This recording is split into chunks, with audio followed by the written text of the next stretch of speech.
We'll now move to the first speaker on the opposition, who is Dr. Aseem Malhotra, a cardiologist and noted critic of overdiagnosis. He's also a spokesman for the Academy of Medical Royal Colleges. Aseem, the floor is yours.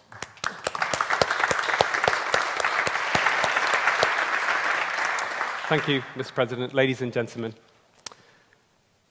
It was one of the founding fathers of the evidence-based medicine movement, Professor David Sackett, who once said, 50% of what you learn in medical school will turn out to be either outdated or dead wrong within 5 years of your graduation.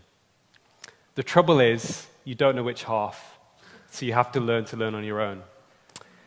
I've been a qualified doctor and now a consultant cardiologist for almost 2 decades. But I have learnt and slowly and reluctantly come to the conclusion that honest doctors can no longer practice honest medicine. Corporate greed and systematic political failure has brought the NHS to its knees. We have a complete healthcare system failure and an epidemic of misinformed doctors and misinformed patients, based upon a number of factors. Biased funding of research. So that's research that's funded because it's likely to be profitable, not beneficial for patients. Biased reporting in medical journals. Biased reporting in the media. Commercial conflicts of interest. And last but not least, medical doctors' inability to understand and communicate health statistics. The situation of over-medication has become so dire that one respected Cochrane collaboration researcher, Peter Gosha, has estimated that prescribed medications are the 3rd most common cause of death after heart disease and cancer. How did I come to all of this awareness? I'm a frontline doctor. I don't do original research. I just want to do what's best for my patients. In the summer of 2010, while working as a cardiology SPR doing interventional cardiology, at 3 in the morning, I treated a patient with emergency keyhole heart surgery, stenting, in the middle of the night. He did well, he survived, and that was great, a great treatment. This person was saved by modern medicine. The next day on the ward round, I'm trying to talk to him about taking his medications. Statin drug was one of those medications, aspirin. We're giving him a cocktail of drugs, life-saving drugs, we believe. And I'm also talking to him about the fact that he needs to stop smoking and follow a healthy lifestyle and eat healthy food. And as I'm telling him about eating healthy food, he gets served a burger and chips by the hospital. And he looks at me and says, "Doc, how do you expect me to change my lifestyle if you're serving me, pardon my language, the same crap that brought me here in the first place?" And it really got me thinking about how we got to a situation where in 2004, the World Health Organization declares obesity a global epidemic. Where we are now, we have more than 60% of the adult UK population overweight or obese. 1 in 3 children, by the time they leave primary school, are in the same category, and these trends are getting worse. We cannot drug people into being healthier. The real challenge we have in healthcare at the moment is lifestyle-related disease. Poor diet contributes, according to the Lancet Global of Disease reports, to more disease and death than physical inactivity, smoking, and alcohol combined.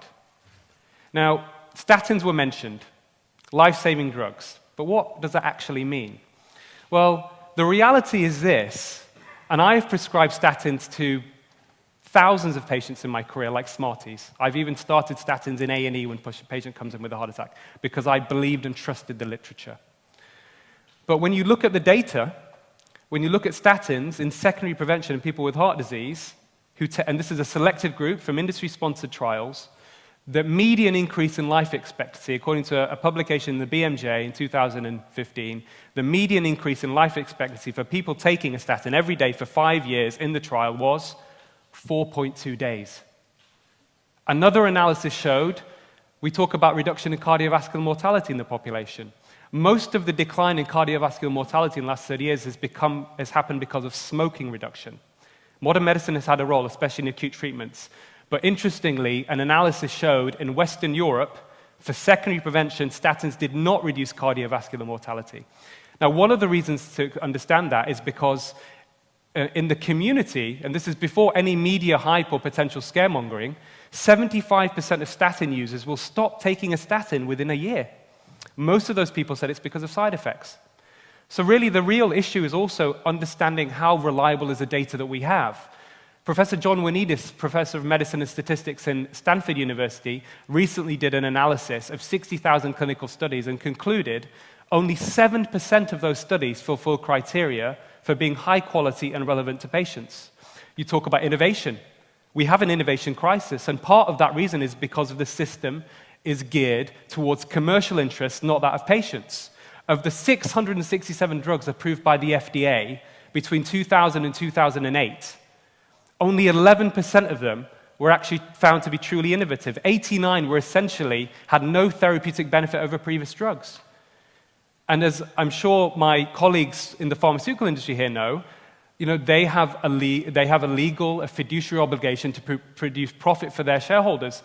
They do not, although we'd like it to be the case, they do not have a legal obligation to sell us the best treatment. They spend twice as much on marketing as much as they do on research and development. No wonder we can't produce new, good, and innovative drugs.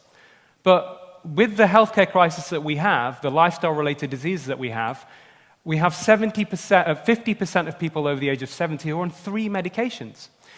Life expectancy increase, very good point you mentioned here. Absolutely, medicine has had a role, but it's very minor compared to other things. So we've added about 100 years to our life expectancy since 1900.